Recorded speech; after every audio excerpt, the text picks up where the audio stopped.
Welcome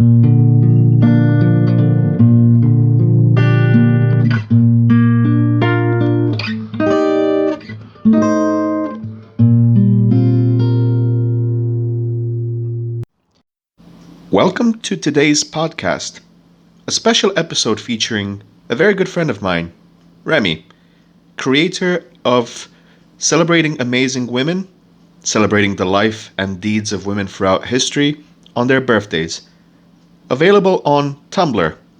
So please, if you can, do check that out. My friend is also a Hispanic Studies graduate and enthusiast. And today we talk about arguably one of the most important figures in arts and humanities of the 17th century, prodigy Artemisia Gentileschi. Remy has made a great profile, and I invite you to give it a listen just now. Artemisia Gentileschi is perhaps the most important female painter of the 17th century, definitely a trailblazer for women in the art. Even though her work was overshadowed by the tragedy of her personal life while she was still alive, she managed to overcome adversity and is recognized today as one of the most accomplished painters of her time. She was born on July the 8th, 1593, in Rome, the daughter of prolific painter Orazio Gentileschi. From a very young age, she demonstrated great interest and talent in the art, working alongside her father in his workshop from her teenage years. Just like him, she was very influenced by the style of Caravaggio, but her paintings differed in that they were highly naturalistic. Her first known work is the 1610 painting Susanna and the Elders, which depicts a very popular biblical scene for the artists of the time. It portrays a virtuous young woman being surprised by two old men while she's bathing. Unique about her version is that, unlike many other depictions by male painters who had always portrayed Susanna in a highly eroticized way, receptive to the men's attention, Artemisia depicts her as uncomfortable, twisting away and trying to protect herself from the intrusive male gaze. In any case, this first artwork can definitely be interpreted as a reaction against the harassment she was certainly receiving as a lone woman in a male-dominated environment. Just 1 year later, Artemisia's life was forever affected by a terrible incident. In 1611, she was raped by Agostino Tassi, another painter hired by Orazio Gentileschi to act as his daughter's private tutor. A victim not only of this man, but also of the morals of society at the time, Artemisia continued to have sexual relations with him for months, under the impression that he would marry her and so maintain her dignity and reputation.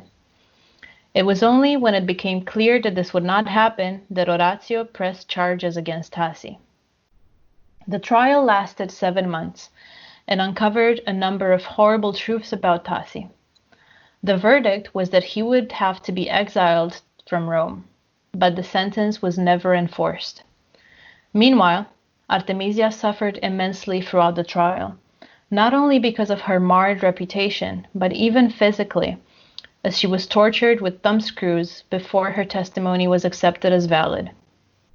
Shortly after, she was married to a modest artist from Florence and moved to the city, where her artistic career began to thrive. She enjoyed great success as a court painter, counting the House of Medici and Charles I of England among her patrons. It was also during this time that she was accepted into the Accademia delle Arti del Disegno, the first woman to be honored so. Her work was definitely heavily impacted by the trauma of her rape and the subsequent trial. For example, one of her most famous paintings, Judith slaying Holofernes, depicts the two female figures not as helpless victims anymore, but as triumphant heroines, taking matters into their own hands. Indeed, she became well known for her female subjects, many of which resembled her. Throughout her life, her artistic and professional pursuits took her to Rome, Florence, Venice, Naples, and even London, and her work was commissioned and admired by the most influential people of the day. It is not entirely clear when she died, but it is believed that the plague which devastated Naples in 1650 was responsible. The influence of Artemisia Gentileschi on Baroque art, and especially on the condition of the woman artist, is undeniable. Scholars today recognize her work as a significant stepping stone in regards to the representation of women as rebelling against their condition and taking control of their own destiny. Her works can be admired in various locations around Italy and elsewhere in Europe and the United States. A dedicated exhibition was supposed to open this year at the National Gallery in London, but has now been postponed. A very remarkable account of a very fascinating character. And it's encouraging to see that in the last 5 years or so, a lot more coverage has been given to the life, work, and legacy of this truly amazing artist. For example, in 2016, an article in The Guardian, 5th of October, written by Jonathan Jones, had a very good poignant title, More Savage Than Caravaggio, The Woman Who Took Revenge in Oil. And I thoroughly recommend to look at that great opinion piece. But also more recently, at the Edinburgh Arts Festival, The Fringe, there was a remarkable play called It's True, It's True, It's True. And once more, here, my good friend Remy could give a few details of how remarkable that play was. Indeed, this is a very remarkable play. It's a play by the Breach Theatre Company, and I saw it in 2019 at the Edinburgh Festival Fringe. It is amazing because it is based on actual reports from the trial of Agostino Tassi. And it's also got a very contemporary feel to it. Even though it relates events that happened in the 17th century, it just feels like it could be something that happened yesterday at times, because women are still having to deal with this. They are still having to deal with sexual violence and with marred reputations, and they are not believed. They are constantly under scrutiny. So it was really amazing to see that and to put this into perspective. I definitely recommend to anyone, if they have the chance, if Breach Theatre Company puts out the play in their city, or if they are able to come to the Edinburgh Festival Fringe when it is put on again, I definitely recommend that you go see the play.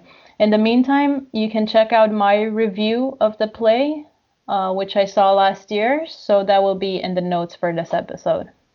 So, to conclude, Artemisia Gentileschi's work was truly revolutionary for her time, and it is great to see that more than 3 centuries later, her life and paintings inspire many today, be it through poetry, prose, theatre, the press, and hopefully a great cinematic documentary or biopic that would come at some point. I would like once more to thank my good friend Remy for the great research she has done on today's episode. And please do stay tuned, as we are working over the next few weeks on another episode focused on the Caccini sisters. Thank you for tuning in, and please stay safe during these unusual times, to say at the very least.